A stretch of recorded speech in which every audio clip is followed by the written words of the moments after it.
भाई इसका तेरी बुआ का ऑपरेशन हुआ है, ये तेरा नाम नहीं चला पाएगी कभी भी, तो इसका क्यों घर उजाड़ रहा है। और मैं इसकी रिश्तेदारी में हूँ यार, कोई बेगाना नहीं हूँ। बाड़ू में तेरा कोई रिश्तेदारी नहीं, बाड़ू में तो एक तुम मजे लूटने के लिए गई है ना उसके साथ में। बाड़ू में मैं तेरे साथ ये और हिंदुस्तान कहीं पानी का भर रहा था क्या?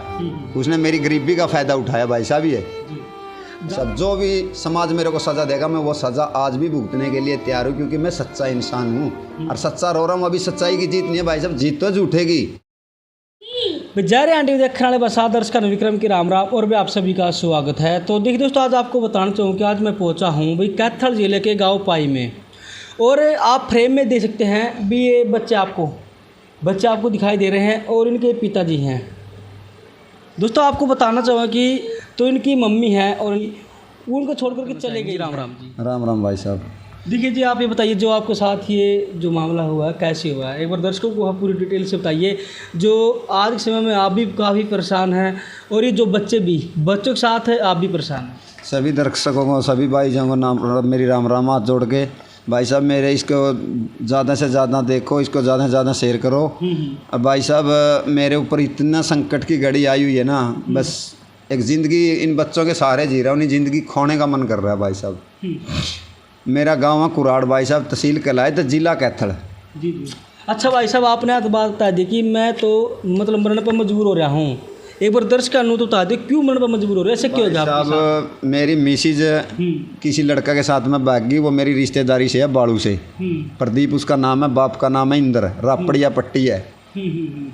उसके साथ में 5वें महीने की 24 तारीख से वो फरार है जी। वो फरार हो गई थी। उसके साथ में मैंने भाई साहब उसकी FIR भी निकलवाई। SP DSP CM window media के सामने सब जगह तथ्य रख लिए भाई साहब, कहीं पे भी अभी तक कोई कार्रवाई नहीं हुई है उसकी। अच्छा। ये तो उसकी FIR जब वो 24/5 को फरार हुई थी, कलायत थाना में दर्ज कराई थी मैंने। उसके बाद में फिर ये जो आपने रिपोर्ट जो दर्ज कराई थी तो ये सिर्फ आपने गुमशुदगी की उसमें? हाँ, गुमशुदगी उसमें करवाई थी। उसके बाद में मेरे को पता चला था 27 तारीख को बाबा किसी लड़का के साथ में, मतलब प्रदीप के साथ में फरार है जी। तो फिर मैंने SP साहब के यहाँ पे गुहार लगाई, SP DSP साहब के यहाँ पे ये एप्लीकेशन दी कि सर जी मेरी सुनवाई करो, भाई मेरी बीवी ऐसे ऐसे बच्चों को छोड़ के किसी के साथ में फरार है। इस पर भी कोई कार्रवाई नहीं हुई। फिर उसके बाद में सर मैंने लगाई है CM विंडो पे, भाई सर जी मेरी सुनवाई करो, भाई ऐसे ऐसे मेरे साथ में बहुत गलत काम हो रहा है। तो इस पर भी मेरी कोई कार्रवाई नहीं हुई सर। तो उसके बाद में सर उसने मेरे ऊपर डिवोर्स का केस डाल दिया। उन्हें डिवोर्स का मेरे ऊपर 7वां महीना की 5 तारीख को 2022 में उसने डिवोर्स का केस लगा दिया मेरे ऊपर। उसने एलिगेशन लगाए मेरे ऊपर, भाई एक तो ये डेली दारू पी के मेरे को मारता पीटता है, मेरे को घर से भगावा है। मैंने कभी उसको घर से नहीं भगाया भाई साहब, ना कभी उसको मारा पीटा। 4 साल से हमारी शादी थी, बिल्कुल अच्छा खासा घर था। 2018 में 6 महीने की 16-17 तारीख के आसपास में हमारी शादी हुई थी। 16 तारीख 6 महीना 2018 को हमारी शादी हुई थी। उस दिन से लेकर आज तक हमारा अच्छा खासा घर चल रहा था भाई साहब। कोई हमने उसको मारपीट नहीं करी, कोई कुछ भी नहीं हुआ। और सुनो, उसने वहाँ से घर से जाने के बाद में उसने एलिगेशन लगाए मेरे ऊपर, भाई डेली दारू पी के मेरे को मारता था। कोर्ट के अंदर लगाए उसने। कभी आज तक मैंने बीड़ी से सिवा किसी चीज़ का नशा नहीं किया भाई साहब। अगर पूरे समाज के अंदर कोई भी भाई आके ये बोल दे ना, मीडिया के सामने बोल दे या कहीं पे भी बोल दे भाई गुरमीत ने कभी किसी चीज़ का नशा किया सिवाय बीड़ी से, तो भाई साहब जो समाज मेरे को सज़ा देगा वो सज़ा मैं भुगतने के लिए तैयार हूँ जी। देखिए, जो आपने दरख्वास्त जो लगाई तो इनमें क्या कुछ कार्रवाई हुई पाई? इनमें कोई कार्रवाई नहीं हुई भाई। अच्छा, कोई कार्रवाई नहीं? तो खाली उसके 164 के बयान दर, यार कार्रवाई कौन करेगा? आपने पता है गरीब आदमी की कहीं कोई सुनवाई नहीं। अच्छा। पैसे वाले की सभी जगह सुनवाई है। मैं गरीब आदमी था, मेरी कौन सुनवाई कराएगा? उसके पास में पैसा चलाए तो सब कुछ चले। आज तो भाई बात है, सबसे बड़ा रुपया बापू बड़ा न भैया, सबसे बड़ा रुपया वही काम है भाई। उसके पास में रुपया लगा रहा है, रुपये के बलबूते पे मेरी बीवी को लेके गया वहाँ पे। तो उसके बाद में उसने मेरे ऊपर लगाया एलिगेशन एक और, भाई इसका किसी बीवी के साथ में अफेयर है। भाई वो बीवी को भी बुलाओ, किसी और जनानी के साथ में अफेयर है, उस जनानी को भी बुलाओ। अच्छा, आप पर आरोप लगाए कि आपका अफेयर किसी और जनानी के साथ? उस जनानी का नाम रखो, उस जनानी को सामने ले आओ, मेरी और उसकी डॉक्टरी करवाओ। तो खुद ब खुद पता चलेगा अफेयर है कि नहीं है। जब वो पहले तो मेरे पास में थी, वो बोलती थी इसके साथ में अफेयर, अभी तो उसने 5-6 महीने हो गए, तो अब तो और भी ज़्यादा अफेयर करता होगा ना मैं उसके साथ में। जल्दी से जल्दी मीडिया के सामने आकर उसने मेरी डॉक्टरी करवानी चाहिए, क्योंकि अभी तो मैं जल्दी पकड़ा जाऊँगा, मैंने गलत काम कर रहा हूँ। तो तीसरा एलिगेशन लगाया उसने, भाई भैंसों का काम करता है, दूध का। खुद 1 लाख रुपए का कुराड़ गांव से SBI बैंक से भैंसा का लोन लेकर जा रही है, वह 1 लाख रुपए का। जो आपकी पत्नी थी वो 1 लाख रुपए का लोन लेकर गई थी। हाँ। और वो भी आपने पता ना सुबह उस चीज़ का कोई पता नहीं सर, ना ही कोई मेरा ज्वाइंट खाता है, ना ही कोई मेरे वहाँ पे सिग्नेचर है, ना ही मेरी को वहाँ पे फोटो है, कहीं कुछ भी नहीं है। एक सिग्नेचर भी दिखा देना मैं, वो कहीं पे भी एक सिग्नेचर गुरमीत का है कहीं पे भी, तो भी मैं जो जिम्मेवार हूँ उस चीज़ का। तो भाई साहब उसके बाद में उसने एक एलिगेशन लगाया मेरे ऊपर कि भाई ये पंचायत लेके आया था, और पंचायत में मैं मेरे को घर वापस लेके चला गया। भाई फिर मारपीट की थी, मैं फिर वापस आ गई। तो उस पंचायती आदमी का, किसी मुखिया का, किसी गांव वाले का, किसी का तो नाम होना चाहिए। और पंचायत लेके मैं बाड़ू में क्यों आऊँगा? बाड़ू में क्यों गई है तू? बाड़ू में तेरा कोई ब्लड रिलेशन नहीं, बाड़ू में तेरा कोई रिश्तेदारी नहीं, बाड़ू में तो एक तुम मजे लूटने के लिए गई है ना उसके साथ में। बाड़ू में मैं तेरे साथ में क्यों पंचायत करूँगा? बाड़ू में पंचायत करूँगा तो मेरी रिश्तेदारी के हिसाब से पंचायत करूँगा जी। और गांव के अंदर भाई साहब, गांव मोहल्ला के अंदर कहीं पे भी पता करके देखना भाई गुरमीत कैसा इंसान है। और बाड़ू और उसके रिश्तेदार, एक उसका चाचा गांव में रहता है, उससे पता करो। और परिवार के हैं उसके रापड़िया पट्टी में भी, उसके गांव का सरपंच भी है जो रापड़िया पट्टी का सरपंच है, उससे भी पता करो भाई गुरमीत यहाँ पे पंचायत लेके आया था, उस टाइम क्या बात करी हुई थी क्या नहीं। उसके सामने तो उसका पापा बोलता है, जब मुखिया, मेरे गाँव का मुखिया भी और उसके गाँव का मुखिया भी और मेरे गाँव से पंचायत आई थी, बोलने लगा 10,000 रुपये मेरे से अभी 3-4 महीने पहले पैसा लेके गया है। और अभी बोलता वो 18-19 हज़ार रुपये लेके गया मेरे से। महिला मंडल वाले गए हैं, वहाँ पे पुलिस आई है, उस टाइम वो वीडियो के अंदर हर कोई भाई देख रहा है तो उसके अंदर भी देखो, उसका पापा महिला मंडल वालों को भी खरीदने की कोशिश कर रहा है। भाई तुमने पुलिस क्यों बुलाई? तुम ही मिलजुल के कर लेते यहाँ पे, यानी कि भाई पैसा ले लेते ना। उनको भी पैसे के बलबूते पे खरीदना चाहते हैं वो। उनको भाई साहब कोई मतलब नहीं है, उनको मेरी और मेरे बच्चों की ज़िंदगी ख़राब करनी थी और मेरी बीवी की करने लग रहे हैं वो। उनको किसी से कोई मतलब नहीं है, उनको खाली हमारी ज़िंदगी बर्बाद करने से मतलब है। जब उनको ये पता है ना भाई इसका तेरी बुआ का ऑपरेशन हुआ है, ये तेरा नाम नहीं चला पाएगी कभी भी, तो इसका क्यों घर उजाड़ रहा है? और मैं इसकी रिश्तेदारी में हूँ यार, कोई बेगाना नहीं हूँ। ये और हिंदुस्तान कहीं पानी का भर रहा था क्या?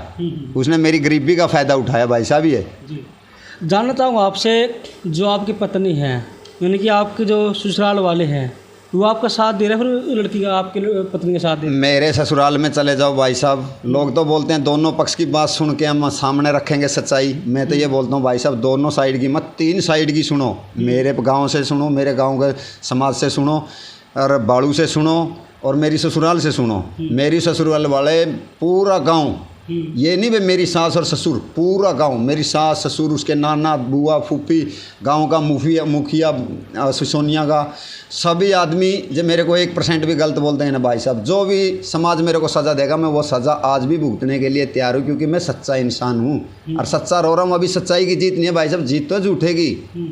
झूठ बोल रहा है ना, जैसे वो सारे काम झूठ से चला रहा है, वो पैसे के हिसाब से चला रहा है, जीत तो उसी की हो रही है, मेरी जीत नहीं हो रही अभी तक। मैं तो दर दर की ठोकर खाता फिर रहा हूँ। मेरे बच्चे घर से बेघर हो गए, मैं घर से बेघर हो गया, दर दर की ठोकर खाने लग रहा हूँ। जो आज भी इतना हिसाब नहीं लगा रही भाई, जो 4-5 महीने से तू गई यार, आज भी बंदा तेरे पीछे दौड़ रहा है भाई, कोई तो वजह है। और वो इंसान ऐसा है भाई साहब, उसने 2013 में लोधर गांव से, एक ट्रक ड्राइवर है, अभी पता लगा मेरे को अभी थोड़ा भाई, वो ट्रक ड्राइवर है लोधर गांव से, वाल्मीकि समाज की लड़की थी जो बीवी थी वो लोधर गांव से भाई, जो इसने 2013 में निकाला था। 2013 के जनवरी महीना में उसकी मृत्यु यूज करके इसी की तरह मार गया। उसकी गांव सजुम्मा और कुराड़ की सीम के ऊपर फांसी का फंदा लटका दी थी, और ये कैथल से सज़ा है इसकी सज़ा है कैथल से। ये 3-4 साल की सज़ा काट चुका है, और अब ये चंडीगढ़ हाई कोर्ट से जमानत पे है। हो सकता है कल मैं मेरी बीवी के साथ में भी ऐसे ही करेगा। और एक और सुनो भाई साहब, जब ये मेरे पास में आएगी थी, इसके मम्मी पापा, इसका नाना, इसकी नानी, इसका चाचा, 5 आदमी तो उस साइड से आए थे मेरे पास में, और अब मैं था और 2-3 आदमी मेरे परिवार से थे। अब मैं इसको लेके घर आ गए थे। घर आने के बाद में इसने ये एफिडेविट दिए हुए हैं मेरे पास कोर्ट के। अच्छा, इसमें क्या कुछ लिखा हुआ? इसके अंदर इसने ये लिखा हुआ है, मैं अपनी, जब मैं इसको अपने घर लेके चला गया था, इनकी साजिश थी दोनों की, प्रदीप की और मेरी घरवाली की। भाई इनको ऐसे बुलाएंगे और ऐसे ऐसे करेंगे, इसको फंसा देंगे, ये अंदर चला जाएगा, भाई इसका पत्ता साफ हो जाएगा, हम यहाँ पे मौज मस्ती लूटेंगे। इनकी कोशिश ये थी जी जी जी भाई इसका मान ले हम ऐसे करें, तू इनके पास में चली जा और मैं तुम्हारे ऊपर FIR निकलवा दूंगा, भाई इसको किडनैप करके लेके चले गए। इसने वही तथ्य किया क्योंकि वो हमारे साथ में चली गई। चलने जाने के टाइम में इसका नाना नानी और मैं, इसका मम्मी, इसकी पापा और इसका चाचा और एक दो और था मेरे लाल रिश्तेदारी से, कोई मैं अकेला नहीं था, कोई डंडा वंडा किसी चीज़ का नहीं। अभी तो ये बोलते हैं भाई मेरे को किडनैप करके लेके गया, वो उठा के लेके गया, मीडिया के सामने बोल रही है वो। तो मैं ये बोलता हूँ मीडिया के सामने आ और मेरे सामने बैठ, और फिर तू सच्ची है तो तू सच्चाई बोल, मैं सच्चा हूँ तो मैं सच्चाई बोलूँगा। आमने सामने बैठो मीडिया के सामने, गांव का सरपंच ने बुला ले, पुलिस थाना के अंदर आ जा, जहाँ पे मर्जी आ जा, आमने सामने बैठ के बात कर। भाई तू सच्ची होगी तो तू सच बोलना, मैं सच्चा होगा तो मैं सच बोलूँगा। वो समाज देखेगा भाई सच्चा कौन है कौन झूठा है। तो आप जो आपके जो ससुराल वाले हैं उन्हें समझाने की कोशिश को नहीं करे कि आप अपने पति अगर बचा लो और जो छोटे बच्चे हैं उनकी तरफ भी देख लो, मत बोलो बात कौन सा। वो भाई साहब उन्होंने बहुत प्रयास किया, उस गांव के मुखिया ने, मुखिया के भाई ने, उस गांव के हर एक आदमी ने, हर एक जनानी ने, इसके नाना चाचा ताऊ जब सभी रिश्तेदारों ने। आज बल्कि जब वही आदमी मेरे को वो ये बोलते हैं कि बाबू तू इसको साइड कर दे, मैं इसको छोड़ दे दूँ, तेरे सर के ऊपर हम हाथ रखेंगे, अगर जे तू मान के चलो इसको रखेगा ना तो हम तेरे से भी नाता तोड़ देंगे। वो इंसान इतने अच्छे हैं, गरीब हैं वो, ईमानदार आदमी है वो, एक नंबर के सच्चे इंसान हैं। जी जी। तो मतलब फिर आप भी के चो देखा, आपने बताया कि 5 महीने आपने लिए, सारी जगह आपने दरखास्त भी देख ली और कितिया भी बात सुन भाई साहब, ये मेरे पास में आई थी, देखो ये मेरे पास में एफिडेविट दे के गई हुई है। ये किरण का है, मेरी वाइफ है जो। जी जी जी। तो क्या कुछ इसमें बयान दे के गई थी, मैं अपने बच्चे और अपने मम्मी और अपने पापा और गुरमीत के पास में जाती हूँ। कैथल कोर्ट के अंदर इसने बयान दिए हुए हैं ये। जी जी जी। ठीक है, तो इसके अंदर ये इसका एफिडेविट है और ये इसकी मम्मी का एफिडेविट है, तारा देवी, और ये इसके पापा का एफिडेविट है, सुभाष, और ये मेरे नाम से है गुरमीत। भाई मैं इनके पास में जाना चाहती हूँ। ये आई 3-4 रोज़ लगाए मेरे घर पे, और आते ही इसने क्या काम किया, जो भी इसका भी सिस्टम था वो सारा पहन खैन के मेरे को बोलने लगी अभी मैं 10-12 रोज़ घर लगाऊँगी, मेरे को जाने दे। मैं चल जाया। इसकी मम्मी और पापा के साथ में चली गई, मेरे पास में उसकी टिकटें भी हैं, सारे एविडेंस हैं भाई साहब। जब जहाँ पे मर्जी बोलोगे ना, अगर थाना में, कोर्ट में, जहाँ पे बोलोगे तो मैं सभी जगह एविडेंस रख सकता हूँ, क्योंकि तो मेरे आपके पास हर चीज़ की सबूत है। हाँ, रिकॉर्डिंग है, वीडियो है, और क्या नाम लेते हैं भाई साहब, ये कागज कार्रवाई है, और जो रेलवे की टिकटें हैं वो है, सब डॉक्यूमेंट हैं, और जो गवाह हैं वो। और ये जब ये इसके मेरे यहाँ से उसके साइड में से आ रही थी तो इसने पता क्या बयान दिया कि मैं, मेरे को बोलने लगी कि भाई मेरे उस प्रदीप के पास